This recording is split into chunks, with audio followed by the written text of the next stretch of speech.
오늘 말씀을 봉독하겠습니다. 창세기 22장 12절에서 14절 말씀입니다. 창세기 22장 12절에서 14절 말씀, 거룩하신 하나님의 말씀입니다. 사자가 이르시되 그 아이에게 내 손을 대지 말라. 그에게 아무 일도 하지 말라. 내가 내 아들 내 독자까지도 내게 아끼지 아니하였으니 내가 이제야 내가 하나님을 경외하는 줄 아노라. 아브라함이 눈을 들어 살펴본즉 한 순양이 뒤에 있는데 뿔이 수풀에 걸려 있는지라. 아브라함이 가서 그 순양을 가져다가 아들을 대신하여 번제로 드렸더라. 아브라함이 그 땅 이름을 여호와 이레라 하였으므로 오늘날까지 사람들이 이르기를 여호와의 산에서 준비되리라 하더라. 아멘. 오늘 함께 나눌 말씀의 제목은 여호와 이레입니다. 너는 사랑하는 너의 아들을 번제물로 바쳐라. 하나님께서 아브라함에게 하신 명령입니다. 아마 하나님께서 10번을 더 말씀해 주신다 하더라도 하나님 제가 잘못 들은 것 같은데요. 한 번만 더 말씀해 주시겠습니까? 라고 저 같으면 10번을 더 되묻지 않았을까 싶습니다. 그러나 아브라함은 아무 말 없이 다음날 아침 일찍 일어나 아들 이삭과 두 종 그리고 번제에 쓸 장작을 가지고 길을 나섰습니다. 참 가혹했습니다. 아들 죽이라는 명령이었습니다. 자식이 10명이 있어도 그 어떤 부모가 자식을 죽이라는 그 명령 아래 안 아픈 손가락이 있을까 싶습니다. 하나님은 아브라함이 사라에게서 어렵게 얻은 하나뿐인 아들 이삭을 죽이라 하고 계십니다. 세상에 이토록 가혹한 명령이 또 있을까라는 생각이 들고 있습니다. 더구나 하나님은 아브라함에게 그 명령에 대한 이유를 전혀 말씀해 주시지 않고 있습니다. 아브라함의 종 하갈과 그에게서 난 아들 이스마엘이 쫓겨나게 되었을 때에는 그만한 이유가 있었습니다. 그러나 이삭이 죽어야 하고 아브라함이 그를 죽여야 하는 지금 하나님은 그 이유에 대해서 아무 말씀도 해주지 않고 계십니다. 때로는 이해되지 않을 때가 있죠. 도무지 왜 이러시는지 알 수가 없을 때가 있는 것 같습니다. 너무나도 가혹한 상황 속에 나를 밀어 넣으시고는 도대체 내가 왜 이렇게까지 힘들고 아파야 하는지 아무 말씀 해주시지 않을 때가 있는 것 같습니다. 하나님이 너무나도 가혹하게 느껴지고 나에게만 잔인한 것 같은 그런 마음이 들 때가 있습니다. 혹여 여러분 가운데 지금 그런 상황 중에 계시다면 아브라함을 바라보시기 바랍니다. 아브라함의 심정을 헤아려 보시길 바랍니다. 아브라함은 도저히 이해되지 않는 하나님의 명령 앞에 왜냐고 묻지 않았습니다. 내가 왜 그래야 합니까? 하나님 나에게 어떻게 이렇게 가혹하실 수 있습니까? 내가 그걸 어떻게 합니까? 지금 내 손으로 내 아들을 죽이라고 하시는 겁니까? 라는 말은 단 한 번도 묻지 않았습니다. 그저 아무 말 없이 바로 다음날 아침 번제에 쓸 장작을 준비해서 이삭과 길을 떠날 뿐이었습니다. 말이 안 되죠. 사실 기가 막힐 노릇이 아닐까 싶습니다.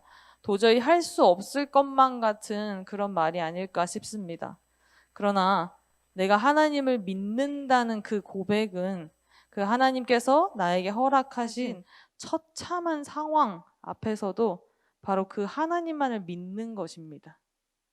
하나님께서 나에게 허락하신 그 기막힌 상황 속에서도 하나님이 하라고 하신 것을 하는 것.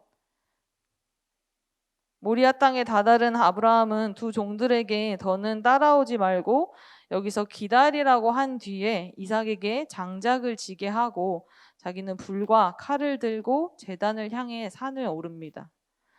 조금도 불안해하거나 긴장하거나 하지 않고 그가 지금 드리려는 제사가 마치 일상적으로 늘 드리던 제사인 것처럼 그렇게 올라갑니다. 둘이 걷는 중에 이삭이 아브라함을 부릅니다. 아마도 아버지라고 부르는 그 부름은 이삭의 가슴을 향할 아브라함의 칼보다 더 깊이 아브라함의 가슴을 파고들지 않았을까 감히 생각해 봅니다. 그러나 아브라함은 눈물을 삼키고 참 덤덤하게 대답을 하죠. 아들아, 제물로 바칠 어린 양은 하나님이 직접 준비할 것이다. 분명 이건 순종의 말이었고 믿음의 말이었습니다. 하나님께서 아브라함의 바로 이 마음을 보시고자 함이었습니다. 인생에서 도무지 이해할 수 없는 상황에 놓여 있을 때 우리는 그 상황이 하루속히 해결되기만을 사실 간절히 바랍니다. 하나님, 이 상황에서 빨리 벗어나게 해주십시오. 해결해 주십시오. 라고 기도하는 게 우리의 첫 기도가 아닐까 싶습니다. 그러나 하나님께서 바라시는 것은 우리의 마음입니다. 시편 51편 17절입니다. 하나님께서 구하시는 제사는 상한 심령이라. 하나님이여 상하고 통회하는 마음을 주께서 멸시하지 아니하시리이다. 하나님께서 구하시는 제사는, 하나님께서 진정 아브라함에게 받고자 하셨던 제사는 바로 아브라함의 마음이었습니다. 도무지 이해가 되지 않는 가혹한 상황 중에서도 어떻게 이럴 수가 있는 건지 정말 기막힌 수렁에 빠진 것만 같은 그런 상황 속에서도 나를 그 상황에 두신 그 하나님을 오히려 더 신뢰하는 것, 오히려 더 굳게 믿는 것, 가슴을 도려내는 듯한 슬픔 중에서도 아들의 가슴에 칼을 꽂아야 하는 그 칼을 손에 들고서도 그 일을 행하라 명하신 하나님을 반드시 굳게 믿는 것. 나는 오직 하나님을 굳게 믿습니다. 라고 고백하는 그것이 아브라함에게, 아니 우리에게 원하시는 믿음이요 순종이지 않을까 싶습니다. 여러분, 이런 하나님을 보면서 참 하나님 잔인하다, 정말 잔인하다라고 느껴지고 계시다면, 그렇다면 이번 건 어떨까 싶습니다. 아브라함은 제단 위에 장작을 쌓고 아들 이삭을 묶어 그 위에 올렸습니다. 그리고는 칼을 들어서 이삭을 죽이려 했습니다. 그 순간 천사가 하늘에서 아브라함을 부르죠. 아브라함아, 아브라함아, 내 아들에게서 손대지 마라. 아무 일도 그에게 하지 마라. 내가 하나님밖에 없는 아들을 아낌없이 바치려 하는 것을 내가 보았으니 내가 하나님을 경외하는 줄을 이제 내가 알았노라. 천사의 음성을 들은 후에 아브라함이 눈을 들어 주위를 살펴보니 나무에 뿔이 걸려있는 순양 한 마리가 보였습니다. 아브라함은 그 양을 잡아다가 아들 대신 번제물로 드렸죠. 어떠십니까? 이게 하나님의 결말입니다. 아마 우리가 처음부터 이 결말을 알았다면 우리는 한치의 망설임도 없이 모리아산을 그저 룰루랄라 어차피 결말은 다 나와 있어 라는 마음가짐으로 올라가지 않았을까 싶습니다. 걱정 마, 올라가면 일단 다 해결되니까 이 과정은 다 지나갈 거야 라는 생각으로 조금 가벼운 마음으로 가지 않았을까 싶습니다.